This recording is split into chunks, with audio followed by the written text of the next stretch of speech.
Hello बच्चों, आज मैं द्विघात समीकरण के कुछ प्रश्न हल करने जा रहे हैं जो बोर्ड परीक्षा में दिए गए हैं। इसको खास तौर से आप लोग ध्यान दीजिए। देखिए, पहला प्रश्न है द्विघात समीकरण 3x² माइनस 6x प्लस 4 = 0 का विविक्त कर ज्ञात कीजिए। यूपी बोर्ड 2022 RE और 2023 ZZ में ये आया हुआ है, तो यहाँ से हल कर रहा हूँ।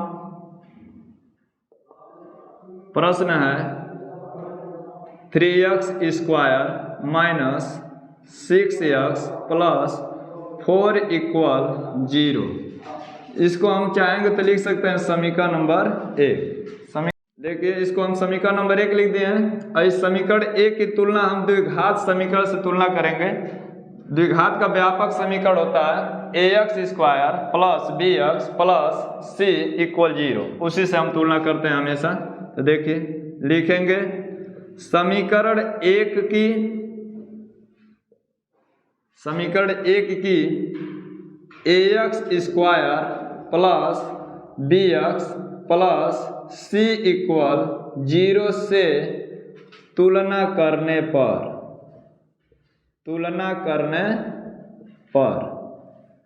ये ध्यान दीजिए, कभी भी द्विघात समीकरण का हम तुलना करते हैं तो इसी द्विघात के समीकरण से तुलना करें ax² plus bx plus c = 0 से।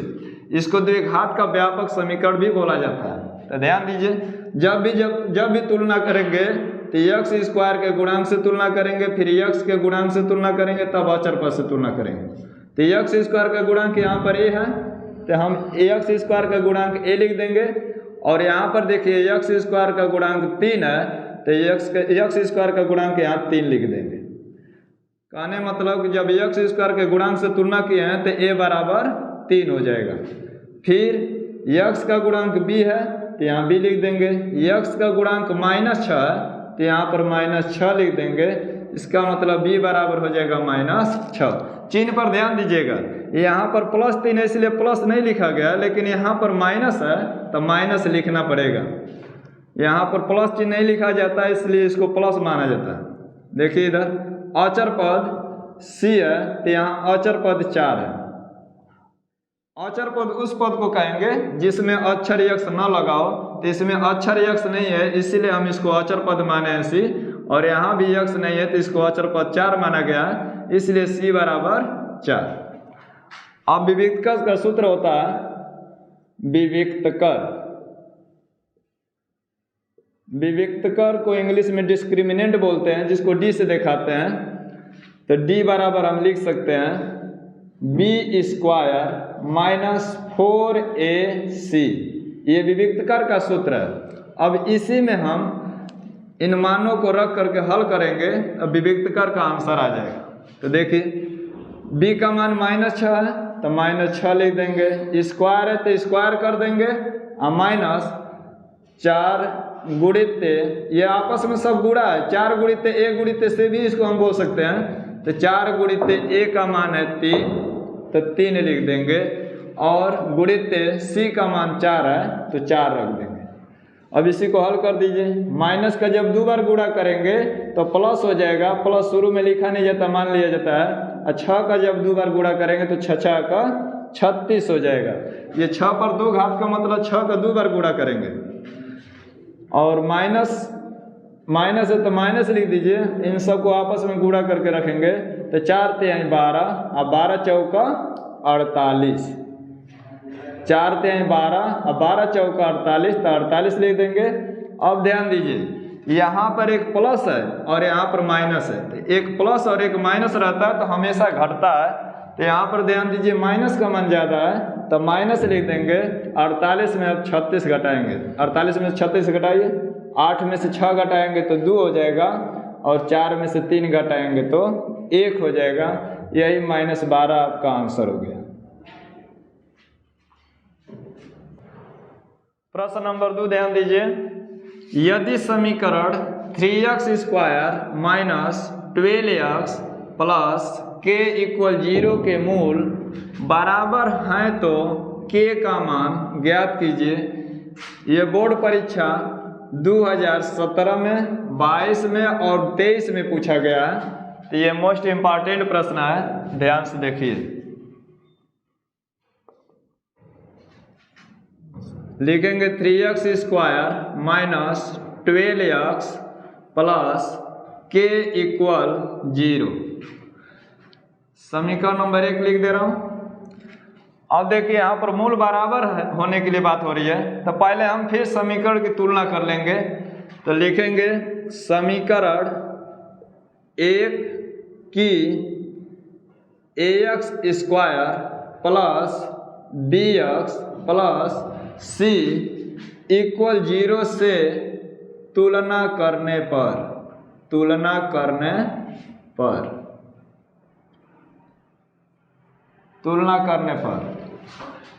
कभी भी द्विघात समीकरण की तुलना ax square plus bx plus c equal 0 से ही करते हैं, क्योंकि इसी को कहा जाता है द्विघात का व्यापक समीकरण।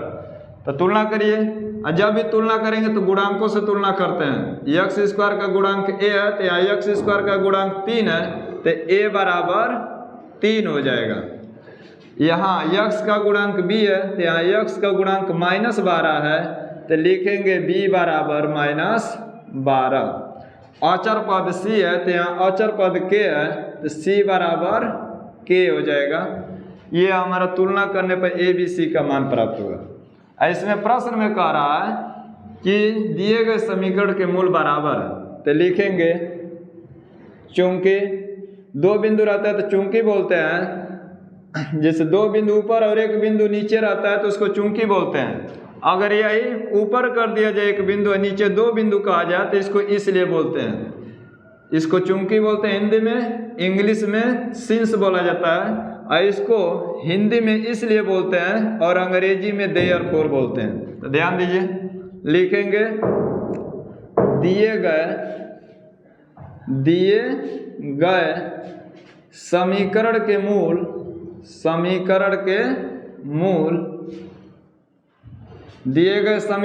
मूल बराबर हैं।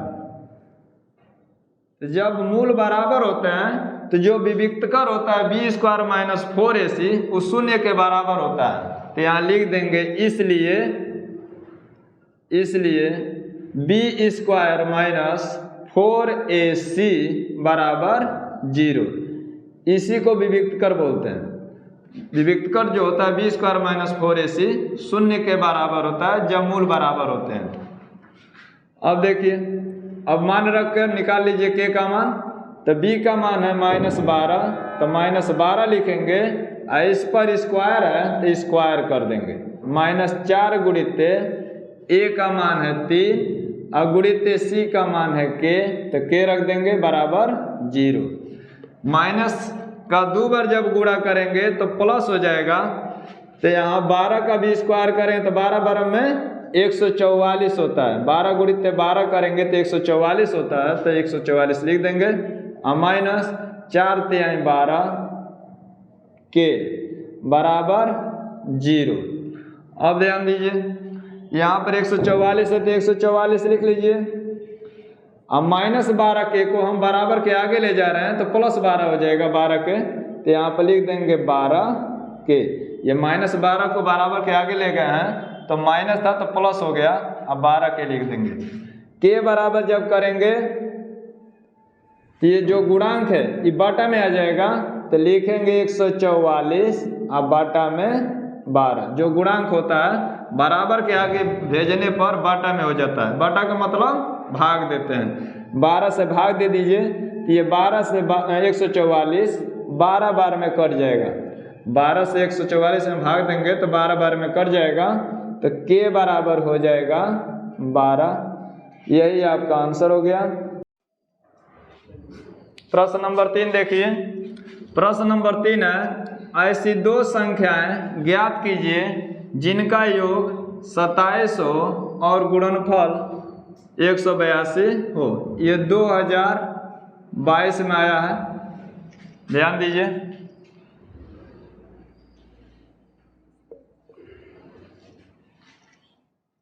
सबसे पहले हम संख्या मान लेंगे, तो माना एक संख्या, माना एक संख्या बराबर x तथा दूसरी संख्या,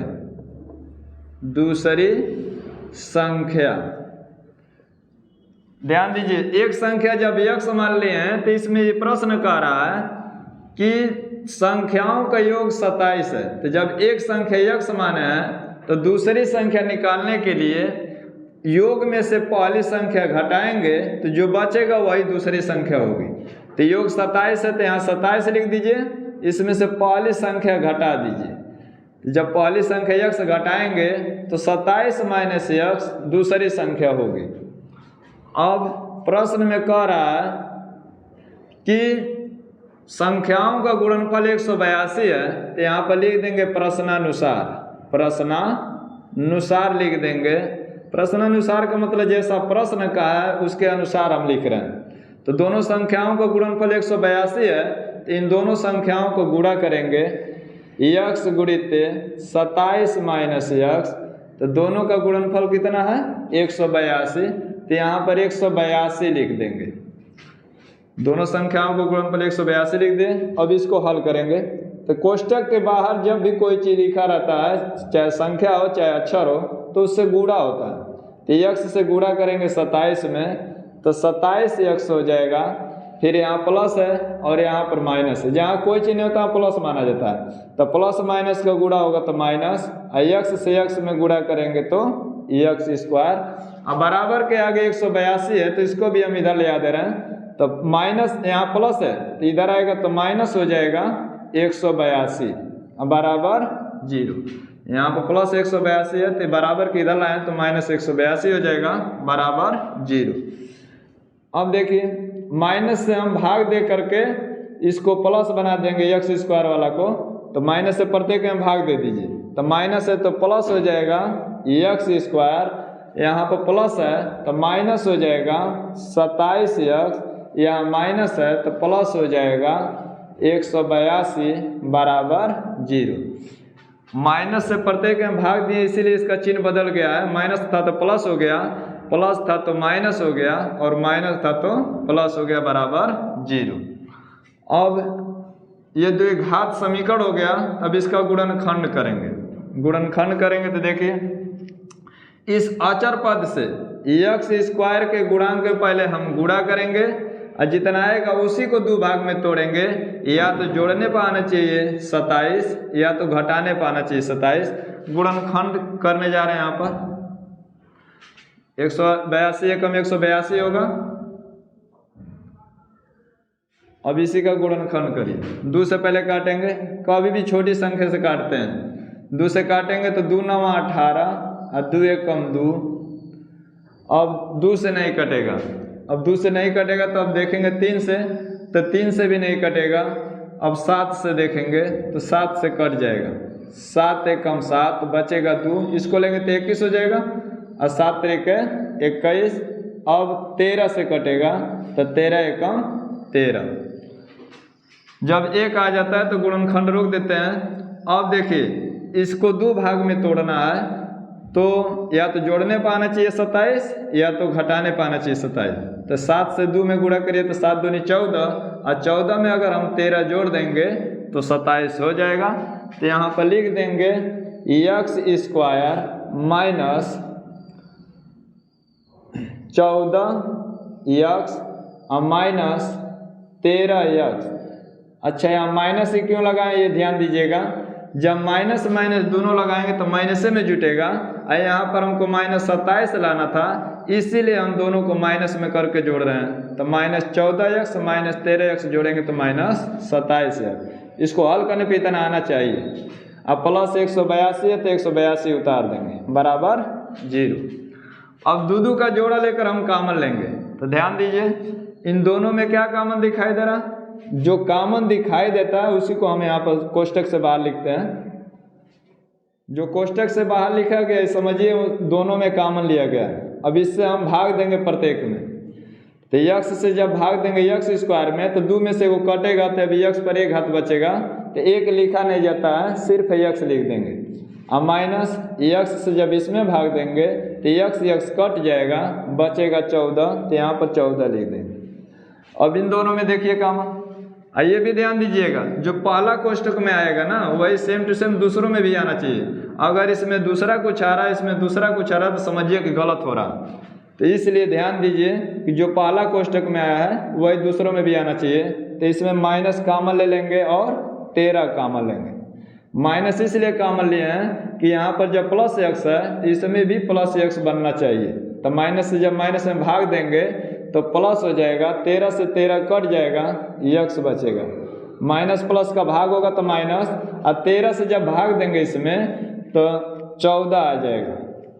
13 से जब इसमें भाग देंगे तो 14 आ जाएगा। हम इसलिए डायरेक्ट यहाँ 14 लिख दिए हैं कि पहला कोष्टक में 14 है, इसलिए दूसरा में भी वही आना चाहिए। तो यहाँ पर भाग देने पर 14 ही आएगा, बराबर 0। अब देखिए x माइनस 14 दोनों में आया है तो कॉमन ले लेंगे। तो कॉमन जब लेंगे x माइनस 14, तो फिर x माइनस 14 से प्रत्येक में भाग देंगे। तो भाग देने पर x माइनस 14 कट जाएगा, बचेगा x। इसमें जब भाग देंगे तो कट जाएगा, बचेगा माइनस 13 बराबर 0। आपका गुणनखंड हो गया। हमको x का मान निकालना है, तो जितना गुणनखंड हुए रहते हैं सबको शून्य के बराबर ले लेते हैं और उसके बाद बारी बारी से x का मान निकालते हैं। तो पहले लिखेंगे जब x माइनस 14 बराबर 0, तो x बराबर हो जाएगा माइनस 14 है तो बराबर के आगे जाएगा तो प्लस 14 हो जाएगा। अब x माइनस 13 बराबर 0 यहाँ से लिख दे रहा हूँ, इधर नीचे जगह नहीं है, थोड़ा यहाँ से लिख रहा हूँ। देखिएगा x माइनस 13 बराबर 0, तो x बराबर जब करेंगे तो यहाँ माइनस 13 है तो बराबर के आगे जाएगा तो प्लस 13 हो जाएगा। अब हमको दो संख्या बतानी है, तो पहली संख्या यहाँ लिख देंगे। एक संख्या है x, तो x बराबर 13 हो जाएगा। और दूसरी संख्या है ये 27 माइनस x, तो 27 माइनस x यहाँ पर 13 रखेंगे तो हो जाएगा 14। तो आंसर में हो जाएगा। अच्छा यहाँ पर ध्यान दीजिए, x बराबर 13 आया है, x बराबर 14 आया है, तो आंसर में आप लिख सकते हैं 13 कामा 14 या 14 कामा 13। कहने का मतलब कि दो ठो आंसर बन जाएगा, या तो 13 कामा 14 होगा या तो 14 कामा 13 होगा। तो हमारा यही आंसर हो जाएगा।